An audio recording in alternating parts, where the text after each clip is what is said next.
कैकेयी भी उस समय राम के युवराज होने की खुशी में हिंडोले पर झूल रही थी।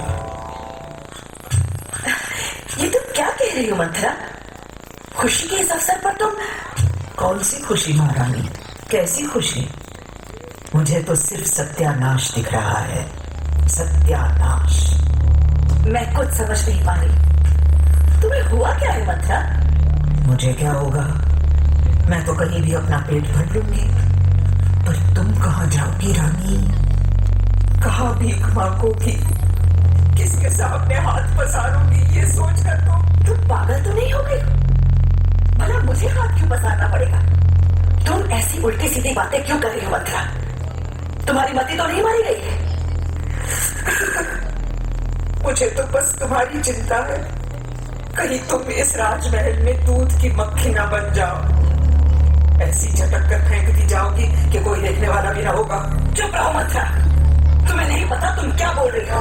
हाँ, मुझे नहीं कुछ पता, पर तुम्हें तो पता है ना कि राम का राज्याभिषेक होने वाला है। अयोध्या का महाराज बनाया जाएगा उन्हें। अच्छा, तो तुझे इस अवसर पर कोई पुरस्कार नहीं मिला, इसीलिए तू ऐसी बातें कर रही है ना?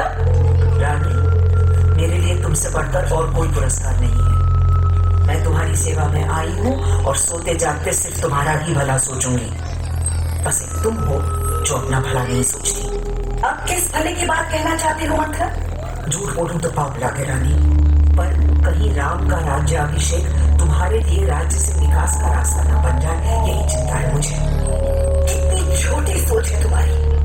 अरे राम मेरा बेटा है, बेटा। ऐसा मीठा भ्रम मत पालो रानी, तुम्हारा बेटा भरत है। भरत राम कौशल्या का बेटा है।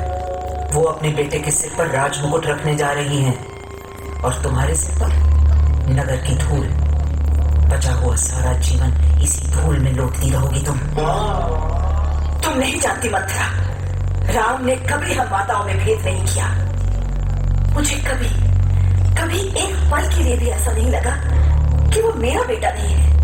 कितनी भोली हो तुम रानी, राजमहल में रहकर भी राजाओं की चालें नहीं समझ पाती तुम।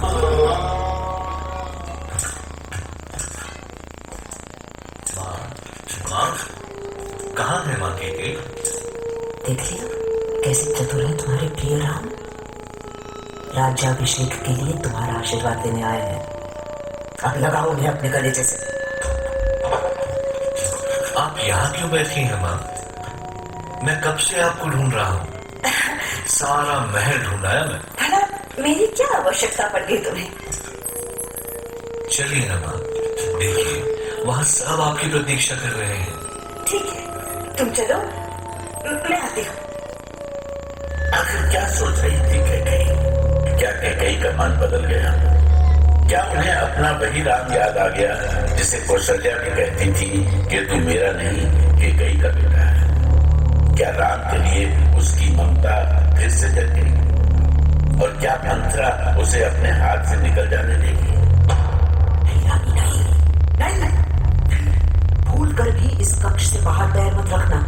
वो सब तो यही चाहते हैं कि तुम उनके साथ नाचती गाती रहो और राज्याभिषेक होने तक तुम्हें अपने भरत की याद ही ना आए। वो भरत जिसे तुमने अपनी कोख से जन्म दिया और जन्म देकर भूल गए। यही चाहते हैं वो कि तुम उसे भूल ही रहो, बस आज भर के लिए। क्यों? उससे क्या होगा? क्यों? भरत भी तो हो सकते हैं ना युवराज। वो भी तो राजा दशरथ के पुत्र हैं। उन्हें ननिहाल से अभी तक क्यों नहीं बुलाया गया? क्या भरत की सहमति आवश्यक नहीं थी इस उत्सव के लिए? क्या उनसे नहीं पूछा जाना चाहिए था कि युवराज किसे बनाया जाए? ये तो मैंने कभी सोचा ही नहीं। हाँ, ऐसे सोचोगी तुम? तुम्हें तो यही लगता है कि राम तुम्हारे बेटे हैं और युवराज बनने के बाद तुम्हें सर आंखों पर बिठा कर रखेंगे। ठीक है, ऐसे ही सोचती रहना रानी, जब तक तुम्हारे भाग्य को स्वयं राम अपने पैरों से ठोकर न मारे। तो राम ही रहेंगे ना मंथरा, चाहे वो युवराज बने या राजा। मैं कैसे समझाऊं कि राम के युवराज होने पर क्या क्या होगा? तुम्हारा ये यौवन एक दिन ढल जाए।